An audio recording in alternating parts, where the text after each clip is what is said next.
તમને આ ફોર્મ મળ્યું હશે, એમાં આ મુજબની વિગતો આપણે ભરીશું. અહીં આ વ્યક્તિની જન્મ તારીખ 1/1/2001 હોય તો 01/01/2001 લખવાની રહેશે. આ વ્યક્તિનો આધાર નંબર અહીં લખવાનો રહેશે. આ વ્યક્તિનો મોબાઈલ નંબર અહીં લખવાનો રહેશે. આ ફોટાવાળી વ્યક્તિના પિતા કે વાલીનું નામ અહીં લખવાનું રહેશે.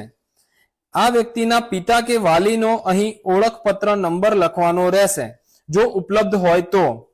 આ વ્યક્તિના માતાનું નામ અહીં લખવાનું રહેશે. આ વ્યક્તિના માતાનો ઓળખપત્ર નંબર અહીં લખવાનો રહેશે.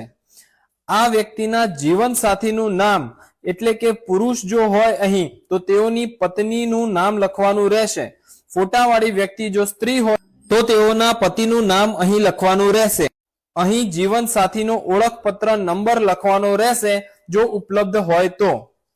આ બોક્સમાં વર્ષ 2002 ની મતદાર યાદીમાં જેનું નામ હોય તેની વિગતો 2002 ની મતદાર યાદીમાંથી લખવાની રહેશે.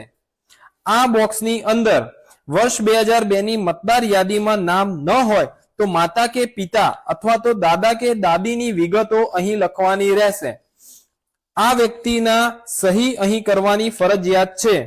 નિરક્ષર હોય તો અંગૂઠાનું નિશાન આપવાનું રહેશે. આ વ્યક્તિનો ફોટોગ્રાફ અહીં ચોંટાડવાનો રહેશે.